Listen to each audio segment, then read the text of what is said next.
Ayan, hello po mga ka-farmers. Ayan, ito na po yung ating 45 days o chicken broiler.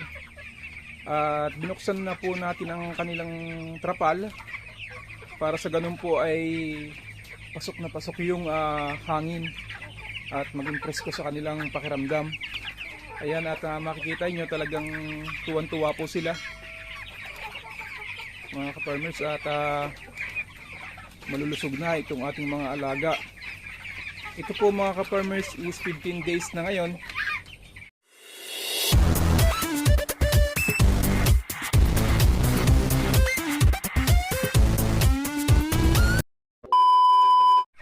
At ito po mga ka-farmers is 15 days na ngayon. Ayan, at talagang tuwan-tuwa po sila. Ayan, at bibigyan po natin ito ng kanilang painom ngayon. Ubos na po yung painom nila. Ayan, diretso pa rin po yung aking pagbibigay ng vitamins para po maging malakas at masigla po ang kanilang katawan.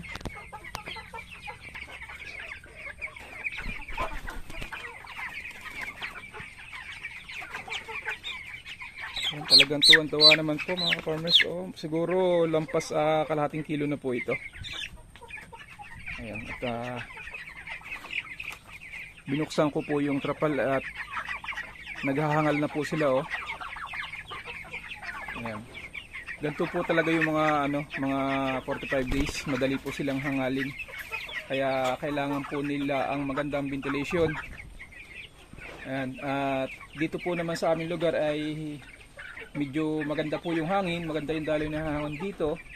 Kaya hindi na po ako gumagamit dito ng ceiling fan o electric fan para sa mga manok. Dahil dito lang po ay presko na po yung pumapasok na hangin. Open po ito, paikot. Ayan. Open na open po para presko po sa ating mga manok.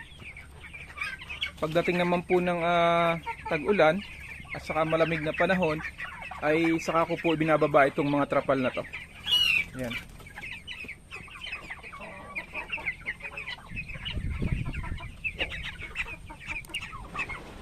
Sa kanilang edad na 15 days is masasabi ko na sa kanilang timbang ngayon na 600 at 700 grams is okay na okay po yun sa timbang nila.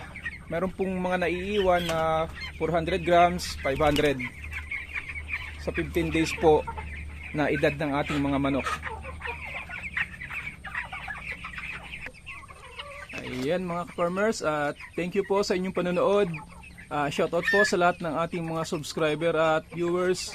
Sa mga kapatid natin na nagtatrabaho sa ibang bansa, ingat po tayong lagi dyan.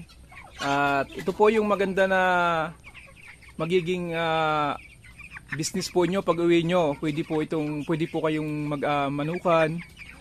Depende po sa inyo kung ano. Pero suggest ko sa inyo, ito pagmanukan okay din naman po. Basta ilagay lang nyo sa puso ang pag-aalaga ng manok, ay okay naman po ang kitaan kahit pa paano. At ito po ay nagsisilbing libangan din po natin. Nagiging stress reliever din po ito. Nakakatuwa rin po pag nakikita nyo po na naglalakihan yung mga alaga natin. At the same time, mas nakakatuwa po pag yung harvest time na po itong ating mga manok. Dahil doon po natin makikita yung ating hirap at pagod, kung tayo ba ay tumubo o hindi. Ayan. Yan lang mga ka-farmers, at ingat po tayong lagi, and bye bye po and God bless.